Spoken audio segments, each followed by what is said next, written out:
नमस्कार दोस्तों, मैं राहुल दालान। योगी आदित्यनाथ, जी हाँ दोस्तों, योगी आदित्यनाथ को आज किसी परिचय के मोहताज नहीं। वह यूपी में भाजपा के सबसे मुखर चेहरा हैं, जिन्हें अपने दमदार भाषणों के लिए जाना जाता है। योगी आदित्यनाथ एक अपनी निर्णय लेने की क्षमता और भी कई प्रकार की एबिलिटीज़ से एक अलग छवि बनाने में कामयाब रहे हैं। न सिर्फ उत्तर प्रदेश में बल्कि पूरे देश में उनकी लोकप्रियता का ग्राफ पूरे देश में हर साल बढ़ता जा रहा है। यह मैं और हमारा चैनल इम्पैक्टफुल न्यूज़ इस आधार पर कह सकता है कि जब कभी किसी राज्य में विधानसभा के चुनाव होते हैं तो वहां पर योगी जी हाई डिमांड में होते हैं। हर राज्य अपने यहां पर योगी जी की रैली करवाना चाहता है दोस्तों। इसी कड़ी में वह अभी राजस्थान में रामगढ़ विधानसभा में विजय संकल्प जनसभा को संबोधित कर रहे थे, जिसके बीच लोगों के बीच में जो दीवानगी थी वह देखने लायक थी। और योगी जी की लोकप्रियता का आलम कुछ ऐसा था कि लोग अपनी छतों पर चढ़कर उनके भाषण को सुन रहे थे। आइए सुने उनके कुछ दमदार विचारों को। भारत माता की, भारत माता की, भारत माता की, वंदे वंदे वंदे। भाइयों बहनों, 5 वर्ष में कांग्रेस की सरकार में माफिया बनता है। यहाँ पे खनन माफिया, भू माफिया, पशु माफिया, नकल माफिया और न जाने कौन कौन नए माफिया हैं। और इन्हीं माफियाओं के लिए यूपी में बुलडोजर आया है। बुलडोजर की ताकत देखी है ना। और उत्तर प्रदेश में माफियाओं के ऊपर कैसे चलता है, कैसा लगता है आप लोगों को जब माफिया बुलडोजर चलता है। राजस्थान में भी ऐसे चाहिए। डबल इंजन की सरकार लाइए, डबल इंजन की सरकार। भाइयों बहनों, याद रखना, अगर भारतीय जनता पार्टी की सरकार राजस्थान में होती तो कन्हैया लाल मीणा की निर्मम और बर्बर हत्या नहीं होती। यहाँ की बेटियों के जो कहर बरपाया जा रहा है ये नहीं होता। जो यहाँ पे गौ तस्करी और गौ तस्करी की घटनाएं हो रही है ये नहीं होता। और इसीलिए मैं आपका आह्वान करने के लिए आया हूं आज कि भाइयों बहनों, सुशासन, सुरक्षा और विकास के लिए, गरीब कल्याण के लिए केवल एक ही विकल्प है और वह भारतीय जनता पार्टी है। एकमात्र विकल्प भारतीय जनता पार्टी। और इसीलिए मैं आप सबका आह्वान करने के लिए आया हूं। भाइयों बहनों, याद करिए, लोग क्या सोचते होंगे कि गिरिराज जी महाराज की कृपा जिस क्षेत्र में रही हो और बाबा भर्तृहरि का आशीर्वाद जिस क्षेत्र में रहा हो, वहां पे कोई राम भक्त और गिरिराज महाराज का कोई भक्त ही तो कोई विधायक भी बनना चाहिए, होना चाहिए ना। आपने सांसद पिछली बार बाबा बालकनाथ जी को बनाया, वह बराबर आपके बीच में आते हैं, कार्य करते हैं, यहाँ की आवाज को उठाते हैं, लगातार आपके हितों के लिए कार्य करते हैं। और मैं इसीलिए आपके पास आया हूं आपसे कहने के लिए, भाइयों बहनों, अलवर में हर जगह कमल खिला दीजिए और विकास की गारंटी बीजेपी लेगी, सुरक्षा की गारंटी बीजेपी लेगी। लोग पहले कहते थे कि बीजेपी के लोग केवल राम का नाम भुना रहे हैं। हमने कहा राम का नाम भुना नहीं रहे हैं, राम तो हमारी आस्था की प्रतीक हैं। और तब हम लोग जब बोलते थे रामलला हम आएंगे, मंदिर वहीं बनाएंगे, कांग्रेस के लोग हंसते थे, अरे कैसे होगा। तो हमने कहा रामलला हम आएंगे, पहले गुलामी का ढांचा जरूर हटाएंगे। हटा ना।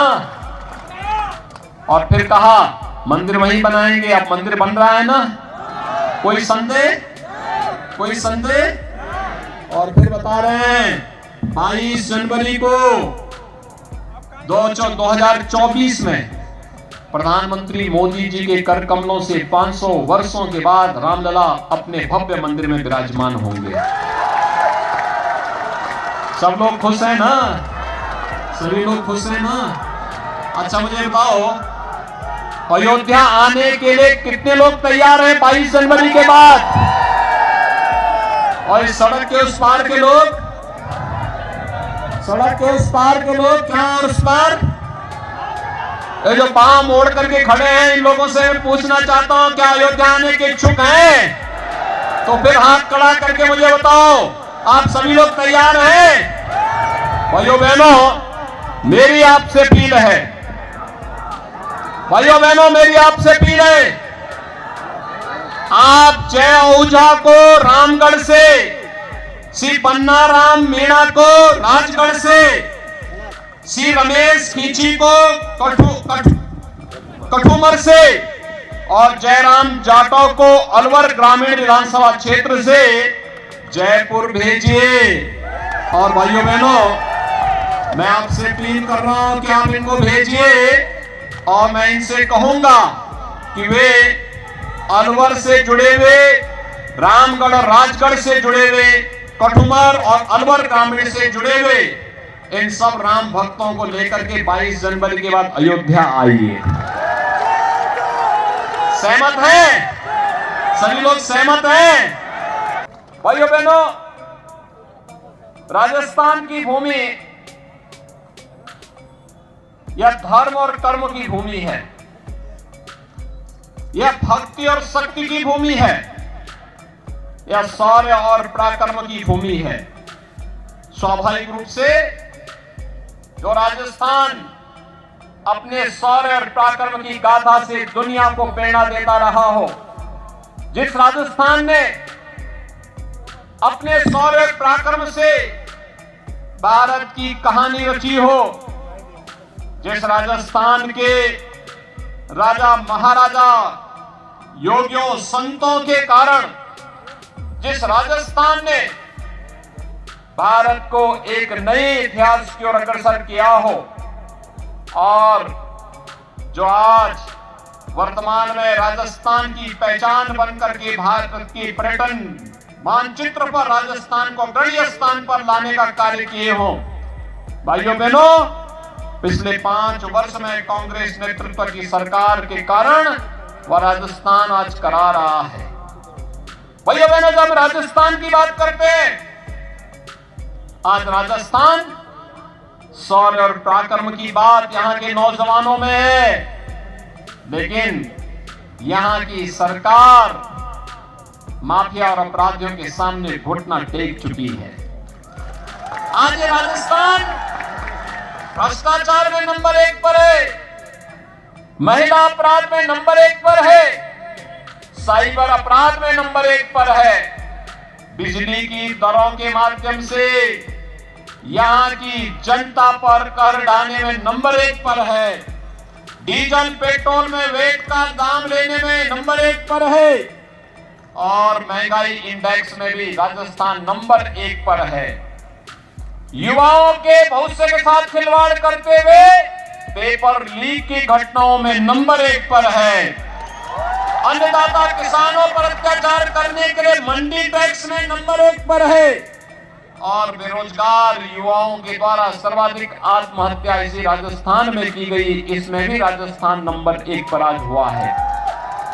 भाइयों बहनों, इससे उभार करके एक बार फिर से राजस्थान को उसका गौरव दिलाने के लिए आज भारतीय जनता पार्टी विधानसभा चुनावों के माध्यम से आपके बीच में आई है।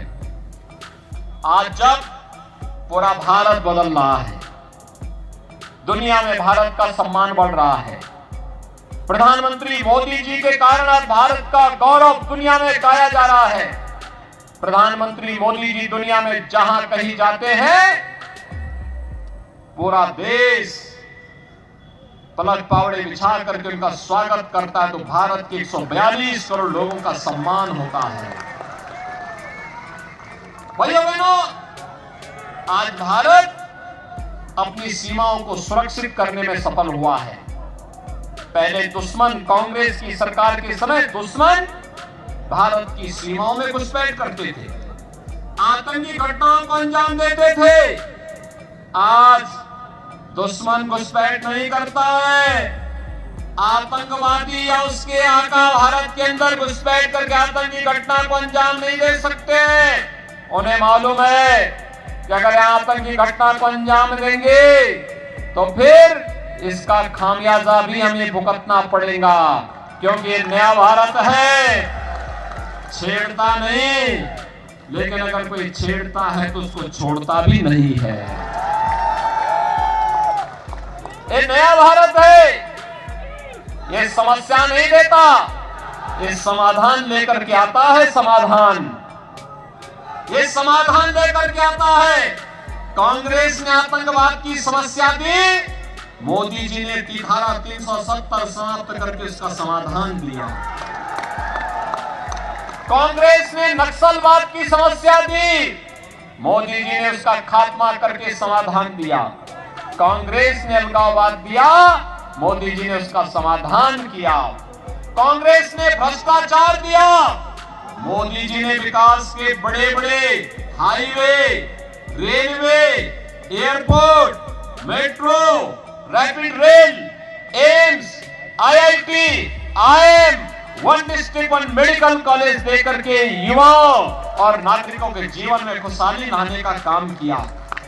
कांग्रेस ने गरीबों के ऊपर डकैती डाली, तो भाइयों बहनों, मोदी जी के नेतृत्व में मात्र 9 वर्ष में जो काम कांग्रेस 55-60 वर्षों में नहीं कर पाई, मोदी जी ने वह कार्य 9 वर्ष में करके दिखाया। 12 करोड़ गरीबों के घर में शौचालय बन गए, 4 करोड़ गरीबों के लिए आवास बन गए, 9 करोड़ 60 लाख गरीबों के घर में उज्ज्वला योजना के रसोई गैस के फ्री में कनेक्शन मिल गए।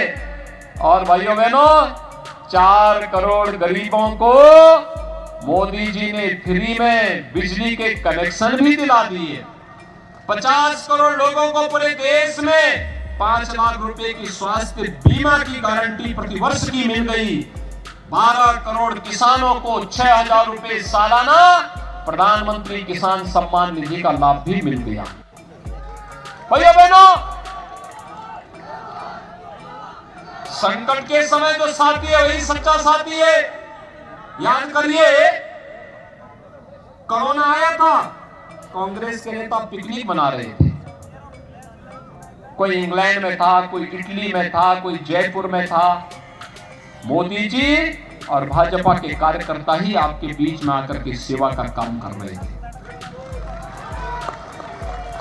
फ्री में वैक्सीन, आज का समाचार में पढ़ रहा था, इंग्लैंड में यानी अमेरिका में, चीन में फिर से कोरोना की कहर तेजी के साथ फैल रही है, लेकिन भारत सुरक्षित है क्योंकि मोदी जी ने 2 वैक्सीन दे दी। फ्री में वैक्सीन, फ्री में टेस्ट और 80 करोड़ लोगों को 3.5 वर्ष से फ्री में राशन, अगले 5 वर्ष तक राशन फ्री में मिलेगा। भाइयों बहनों, सरकार जब संवेदनशील होती है तो गरीबों के हितों के लिए कार्य करती है, और यही मोदी जी के नेतृत्व में हुआ।